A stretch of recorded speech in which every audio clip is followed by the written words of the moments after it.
What's going on YouTube? It's Mike here. Today guys, in this video, Apple just wrapped up their September 9th iPhone 6s event where they announced a little bit more than we thought. But today in this video, let's do a full recap on it.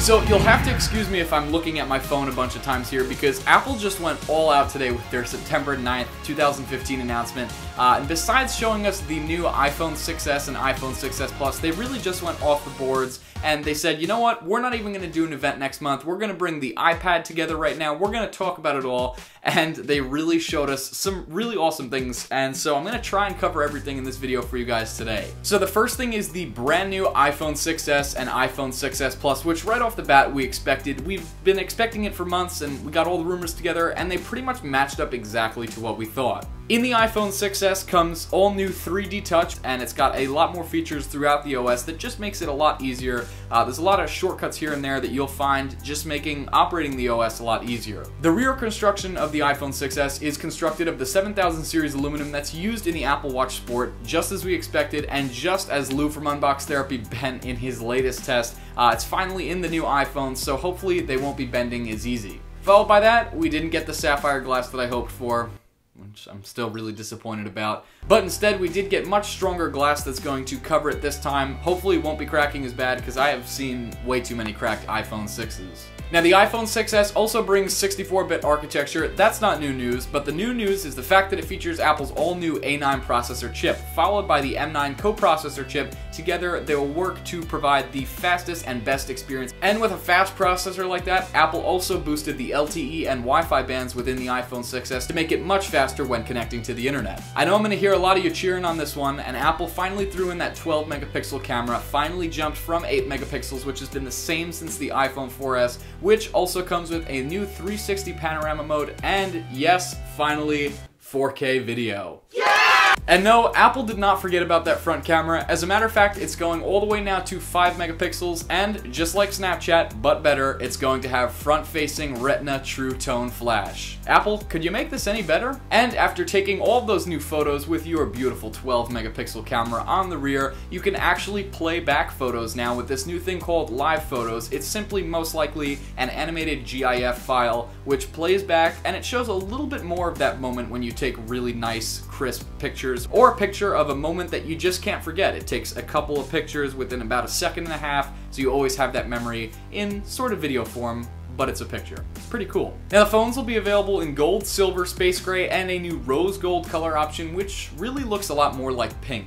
I don't know if I'm going to go for this. I think I'm still leaning a lot towards that space gray. The iPhone 6s and 6 Plus will be available for pre-order on Saturday, September 12th. iOS 9 will be out on September 16th. By the way, the Gold Master is out today if you want to download it. And finally, the device will release on September 25th. That's when you can get your hands on an iPhone 6s, of course, if you're lucky enough. You know how those lines are. I waited 16 hours last year for one iPhone 6. Enough of the iPhones, as much as we love it. Let's move on to the iPad, a topic we never thought would even be touched on. Apple introduced the new iPad Pro with a 12.9-inch screen, which is ridiculous. This thing is a monster. It is huge. It's bringing the iPad experience to even bigger roles. The new iPad Pro features an all-new A9X chip, which is just a little bit up from the iPhone 6s and 6 Plus, which comes with the Motion M9 coprocessor. It comes in a 32 gig and 128 gig variant, either on Wi-Fi or cellular. It has speakers on both the top or bottom or the sides, whichever orientation you're holding it in. The audio will actually follow, so when you're listening to something out of left and right channel speakers on the iPad Pro, whether you turn it portrait or orientation, it will always sound correct. It won't be thrown off, which is really cool. It's going to have a 10-hour battery life and come in gold, silver, and space gray. No rose gold lover. Damn, that's like a mouthful. No rose gold love for the iPad Pro. One of the most interesting parts of the iPad Pro announcement I found is Apple introduced a smart keyboard, which is pretty obvious. You need that with something so big, and an Apple Pencil. Let me say that one more time. Apple Pencil. Seriously? Now, while I think the technology is totally cool, and literally as you drag this stylus pen across the iPad, it really does recognize what kind of strokes you're taking, whether you know they're dark or light or how thick they are. The technology is really cool, but Apple Pencil and $100 price tag? I don't think so. It'll be available in November though, and it starts at $800. Next up is the Apple Watch, which didn't get many updates, but the first of which is the fact that the Sport line now has rose gold and yellow gold options available. So in order to get a gold Apple Watch, you no longer need to shell out 10 grand. Perfect. If only I knew this when I ordered this thing.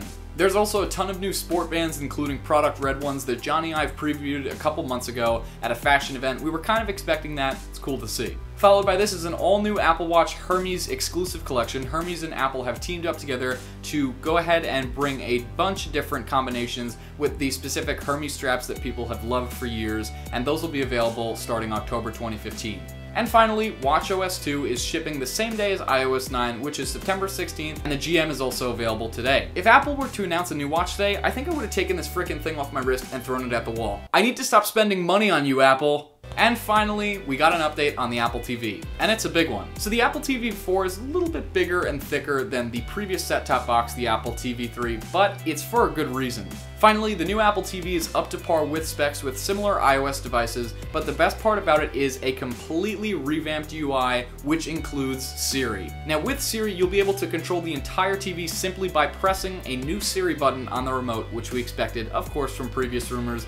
But this makes it a lot easier to navigate the entire TV. Say you want to pick a specific movie, or you want to go back a couple seconds while you're watching something, or you want to launch an app, which Apple has even brought the App Store now to the Apple TV, which will not only allow you to download some basic apps for the Apple TV, to browse things, but also games. Apple is literally putting a dagger in the entire TV environment. So this new Apple TV is just crazy. There's a lot more to it than I can explain in this video, but it's going to be available at the end of October, starting at $149. I'm definitely getting it. So I hope that was enough for you guys. Just kidding, that was just insane, but thank you guys for watching this video. I hope you enjoyed. Let me know down in the comments below what new stuff you're going to be getting from Apple from today's announcement. I know definitely the 6S Plus is on my list, the new Apple TV, possibly, oh, I completely forgot, the iPad Mini 4. No, it's nothing great. It's just basically an iPad Air 2 miniaturized. Anyways, maybe an iPad Mini 4, and that iPad Pro, it's really cool, don't get me wrong, but it's just a little bit too expensive, and I don't love the iPad enough to get it. But I'll keep my eyes on it. Considering it's coming out in November, I got some time to think. Be sure to also give a like on this video. The button is down below. Of course, also be sure to click the subscribe button. It's right around here. Go ahead and do that. Be sure to also follow me on Twitter at Mike's iOS Help, on Periscope at Mike Cronin, and you can add me on Snapchat, the Mike Cronin. All that is on the screen right now and in the description below, so go check it out. That's it for this one, guys. Stay tuned to all my coverage as soon as I get my hands on all these new products, because you know it's gonna come. And I'll see you guys in the next video.